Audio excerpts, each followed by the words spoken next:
యేసుక్రీస్తు సిలువయందు తప్ప మరి దేని యందును అతిశయించుట నాకు దూరమవును గాక. చెప్పండి, యేసుక్రీస్తు సిలువయందు తప్ప మరి దేని యందు అతిశయించుట నాకు దూరమవును గాక. ఎడవైపున్న వారి వైపు జరగండి, ఎడ చేతి వైపు.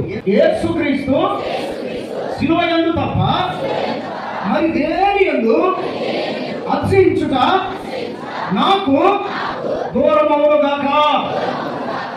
ఆకాశం వైపు అందరూ క్రీస్తు యేసు సిలువయందు తప్ప మరి దేని యందు అతిశయించుట నాకు, గట్టిగా చెప్పండి, దూరం